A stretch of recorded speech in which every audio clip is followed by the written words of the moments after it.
Èèyàn wa. Orúkọ yín lẹ́kùnrẹ́rẹ́. Orúkọ mi ni Bashir Bakare. Sultan ti ṣe iṣẹ́ ṣe ní pé ewé àti egbò gbogbo nǹkan tí à ń lò gbogbo nǹkan tá à ń lò kò kọjá àwọn ewé yìí. Bẹ́ẹ̀ tí àwọn baba ńlá baba wa tó ti ń lò láyé àtijọ́ rí táwa ń patì òun la padà sínú èyí. Ní báyìí púpọ̀ náà àwọn nǹkan tó ń bẹ lọ́wọ́ mi tí ìlélẹ̀ yìí tá a bá ti sè é kò sí nǹkan méjì tó ń ṣe fún wa torí pé gbogbo nǹkan tó ń jẹ́ ìdọ̀tí tá a ti jẹ nínú oúnjẹ tá a ti lò nínú òògùn púpọ̀ nú gbogbo ẹ̀ òun ó máa fọ gbogbo ẹ̀dọ̀ wa ní tó dẹ̀ máa mọ́ tékétéké ìtọ̀ láfitọ̀ kìí ya ni nígbẹ̀ẹ́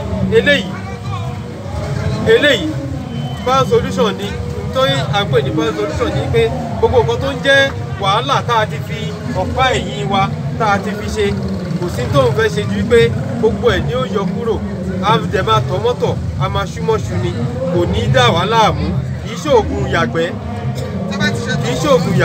oògùn jẹ̀díjẹ̀dí leléyìí bẹ́ẹ̀ tá a bá ti lò ara wa bọ̀ sípò eléyìí sì rèé kò sí nǹkan méjì tẹ́lẹ̀ yìí ṣe ju pé gbogbo pé ẹ̀jẹ̀ mi ń ru lénìí ẹ̀jẹ̀ mi ń ru lọ́la tó ń di pé wọ́n ń gbé ní dìgbàdìgbà eléyìí ò ní sínú ọ̀rọ̀ ìgbésí ayé wa mọ́ torí pé àwọn ewé àti egbò àwọn baba ńlá baba wa òun la fi ṣe àpapọ̀ eléyìí tá a bá sì ti lò gbogbo nǹkan tó ń jẹ́ ẹ̀jẹ̀ wa á dúró sójú ibi tí ó yẹ kó wà ara wa á sì lè kò ní lè nílé takò ara pa. Báwo ni ṣe lè rí báwo ni lè ṣàbápàdé gbogbo nǹkan tẹ́ ń polówó. Láti ṣe àbápàdé mi nọ́mbà tẹ́ lè pè mí sí ní 08028272548 àbí 23165 àbí 08095050565. Èkó lẹ́ ń gbé nàbí ọlẹ́ ti wá gan. Ìkòròdú ni mò ń gbé lágbára Ọlọ́run ọba.